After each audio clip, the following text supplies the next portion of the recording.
राज्याच्या मुख्यमंत्री पदाबाबतचा तिढा आज सुटण्याची शक्यता। देवेंद्र फडणवीस, एकनाथ शिंदे आणि अजित पवार आज अमित शहांची भेट घेणार।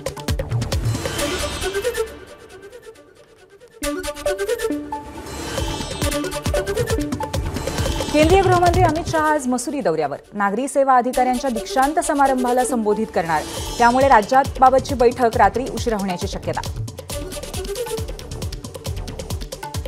विनोद तावडे आणि अमित शहांची भेट। राज्यातल्या मुख्यमंत्री पदासंदर्भात तावडे आणि शहांमध्ये चर्चा।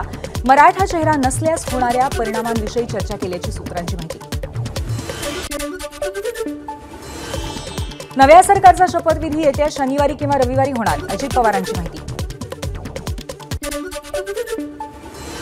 दिल्लीत अमित शहांसोबतच्या बैठकीत एक मुख्यमंत्री आणि 2 उपमुख्यमंत्री ठरणार, अजितदादांची माहिती। या बैठकीत मंत्रिमंडळाचा फॉर्म्युला ठरणार का, तेही पाहणं महत्त्वाचं। मुख्यमंत्री पदाबाबत मोदी शहा जो निर्णय घेतील तो मान्य असेल, एकनाथ शिंदेंनी केलं स्पष्ट। सत्ता स्थापनेसाठी आमच्यामुळे कोणतीही अडचण होणार नसल्याचं मोदींना कळवल्याचीही शिंदेंचीच माहिती। कोणतीही नाराजी नाही, एकनाथ शिंदेंची पत्रकार परिषद घेत स्पष्टोक्ती। आम्ही नाराज होऊन रडणारे नाही तर लढणारे आहोत। नाराजीवर एकनाथ शिंदेंची माध्यमांना प्रतिक्रिया। दिल्लीतून दबाव असल्यामुळे शिंदेंनी माघार घेतली असावी, नाना पटोलेंचा दावा। तर भाजपमध्ये जे चेहरे मुख्यमंत्रीपदासाठी पुढे असतात ते नंतर गायब होतात, त्यामुळे वेगळं काही होतं का ते पाहावं लागेल, पटोलेंचं वक्तव्य। व्यक्तिगत महत्वाकांक्षेपेक्षा युती धर्माचं पालन करत एकनाथ शिंदेंनी एक प्रगल्भ उदाहरण ठेवलं, याचा प्रचंड अभिमान वाटतो। खासदार श्रीकांत शिंदेंची वडिलांसाठी खास पोस्ट। शिंदेंनी पत्रकार परिषद घेतल्यामुळे अनेकांचे संभ्रम दूर झाले, देवेंद्र फडणवीसांची माध्यमांना प्रतिक्रिया। पक्षश्रेष्ठींसोबत बसून निर्णय घेणार असल्याची माहिती। विरोधक शिंदेंच्या भूमिकेबद्दल टीका करत होते, मात्र शिंदेंनी पत्रकार परिषद घेत भूमिका स्पष्ट केल्यामुळे विरोधी पक्षाच्या तोंडाच्या वाफाच राहिल्या। बावनकुळेंचा विरोधकांवर हल्लाबोल। महायुतीत राष्ट्रवादीकडून 9 कॅबिनेट आणि 3 राज्यमंत्री पदाची मागणी, सूत्रांची माहिती। सध्या असलेल्या मंत्र्यांपैकी 7 जणांना पुन्हा संधी, तर यंदा काही नव्या चेहऱ्यांनाही संधी दिली जाण्याची शक्यता। शिवसेना खासदारांनी दिल्लीत केंद्रीय गृहमंत्री अमित शहांची भेट घेतली। राज्यातील सत्ता स्थापनेच्या पार्श्वभूमीवर झालेल्या बैठकीला महत्त्व। अजित पवारांना पहिल्या 2.5 वर्षांसाठी मुख्यमंत्री करा, राजमाता जिजाऊंना दुग्धाभिषेक करीत राष्ट्रवादी कार्यकर्त्यांची मागणी। आमदार मनोज कायंदे, जिल्हाध्यक्ष नाझीर काझी आणि शेकडो कार्यकर्त्यांसोबत केला दुग्धाभिषेक। फडणवीसांचा मुख्यमंत्री होण्याचा मार्ग मोकळा होताच त्यांच्या निवासस्थानी गर्दी। नागपुरात कार्यकर्त्यांनी फुलं आणि बुके घेऊन फडणवीसांना शुभेच्छा देण्यासाठी केली गर्दी। देवेंद्र फडणवीसांच्या सांगर बंगल्याच्या बाहेर कार्यकर्त्यांकडून बॅनरबाजी। बॅनरवरती फडणवीसांचा महाराष्ट्र राज्याचे सदैव मुख्यमंत्री असा उल्लेख। एकनाथ शिंदेंनी बंडखोरी केली नसती तर भाजप सत्तेत आलं नसतं, त्यामुळे एकनाथ शिंदेंची दावेदारी बरोबर आहे, बच्चू कडूंची प्रतिक्रिया। देवेंद्र फडणवीसांनी मुख्यमंत्री व्हावं हे आमचं मत, मात्र भाजप वरिष्ठांनी शिंदेंना मुख्यमंत्री करायचा निर्णय घेतल्यास आमचा पाठिंबा असेल, रामदास आठवलेंची प्रतिक्रिया। मनसे अध्यक्ष राज ठाकरे आज पुण्यातील मनसे कार्यालयात कार्यकर्त्यांच्या भेटी घेणार, तर पराभूत झालेल्या पुण्यातील उमेदवारांसोबतही राज ठाकरेंची बैठक। फेक नॅरेटिव्ह कंपनीच्या डायरेक्टर सुप्रिया सुळे, आमची महायुती मजबूत आहे, सरकार स्थापनेची काळजी करू नका, जनतेनं तुम्हाला का नाकारलं यावर चिंतन करा। रुपाली चाकणकरांचा सुप्रिया सुळेंना टोला। अब्दुल सत्तारांना औरंगाबाद खंडपीठाचा दणगा। आचारसंहितेपूर्वी घाईने मंजूर करून घेतलेल्या भराडी निम्न मध्यम प्रकल्पास न्यायालयाची स्थगिती। प्रकल्पावरील खर्च पैशांचा अपव्यय ठरेल, न्यायालयाची टिप्पणी। पूजा खेडकर अटकपूर्व जामीन प्रकरणी आज दिल्ली उच्च न्यायालयात सुनावणी। यूपीएससीने दाखल केलेल्या एफआयआर नंतर पूजा खेडकर यांची अटकपूर्व जामिनासाठी कोर्टात धाव। कोकणातला रिफायनरीज प्रकल्प नाणारमध्ये करा, विल्हे प्रकल्प समितीची मागणी। नवीन सरकार स्थापन होण्यापूर्वीच रिफायनरीच्या मागणीने धरला जोर।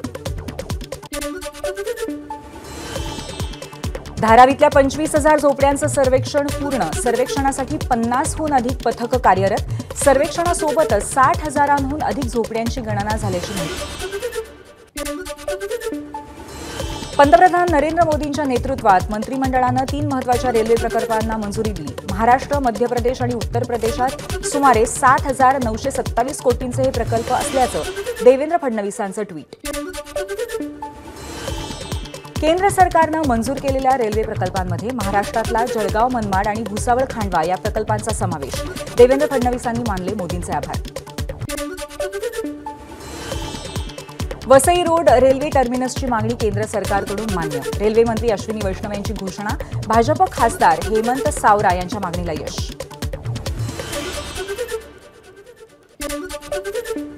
मध्य रेल्वेच्या दादर स्थानकातील फलाटांचे क्रमांक आजपासून बदलणार. फलाट क्रमांक 10 ऐवजी 9A आणि फलाट क्रमांक 10A ऐवजी 10 असा बदल. फेब्रुवारीपासून संपूर्ण कोस्टल रोड वाहतुकीला खुला होणार. 60 मीटर लांब 560 टनाचा गर्डर जोडण्याचं काम पूर्ण. मुंबईमध्ये बांधकामांच्या धुळीमुळे होणारं प्रदूषण रोखण्यासाठी पालिकेची 5,000हून अधिक बांधकामांना नोटीस. प्रदूषण नियम पाळण्याच्या सूचना. नियम न पाळल्यास कारवाईचा इशारा. इंजिनिअरिंग फार्मसीच्या प्रवेश परीक्षा 16 मार्चपासून. सीईटी सेलकडनं 19 प्रवेश परीक्षांचं वेळापत्रक जाहीर. तयारीसाठी वेळ मिळावा याआधी 3 महिनेच आधीच वेळापत्रक जाहीर. मुख्य जलवाहिनीच्या दुरुस्तीमुळे आज उद्या लोअर परळ, दादर, प्रभादेवीमध्ये पाणीपुरवठा बंद. उद्या रात्री 8 पर्यंत दुरुस्तीचं काम पूर्ण करण्यात येईल. कळवा, मुंब्रा आणि दिवा परिसरात उद्या पाणीपुरवठा बंद. जलवाहिनीच्या देखभाल दुरुस्तीच्या कामामुळे पाणीपुरवठा बंद राहणार असल्याची माहिती.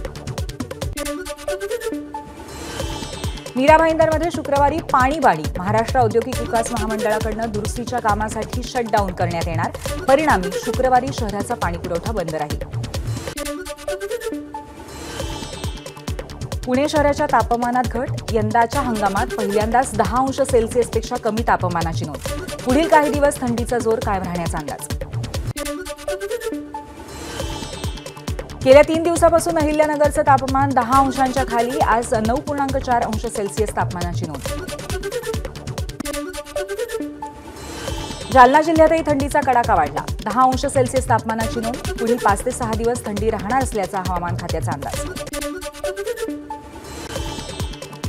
नवी मुंबईच्या एपीएमसी मार्केटमध्ये भाजीपाला आवक घटल्यामुळे भाजीपाल्याच्या किमती वाढल्या. घाऊक बाजारात भाज्यांचे दर 80 ते 100 रुपये किलोंवर.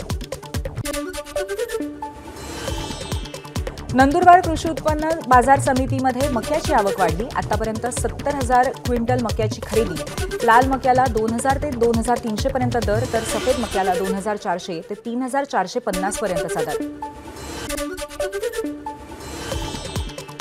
संतश्रेष्ठ ज्ञानेश्वर महाराजांचा 728वा संजीवन समाधी सोहळा. सोहळ्यासाठी लाखो भाविक आळंदी. इंद्रायणीत स्नान करून माऊलींच्या दर्शनासाठी गर्दी.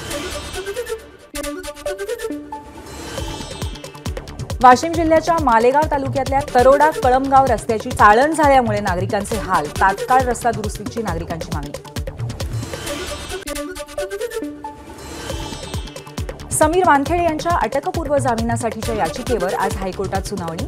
एनसीबीचे विभागीय संचालक असताना गैरकारभार केल्याचा वानखेडेंवरती आरोप. तुर्तास वानखेडेंना अटकेपासून संरक्षण. डॉक्टर नरेंद्र दाभोलकर हत्येप्रकरणी आरोपींच्या जामिनासाठीच्या याचिकेवर आज हायकोर्टात सुनावणी. या प्रकरणी सचिन अंदुरे आणि शरद कळसकर यांना पुणे सत्र न्यायालयाकडून जन्मठेपेची शिक्षा. एबीपी माझा, उघडा डोळे बघा नीट.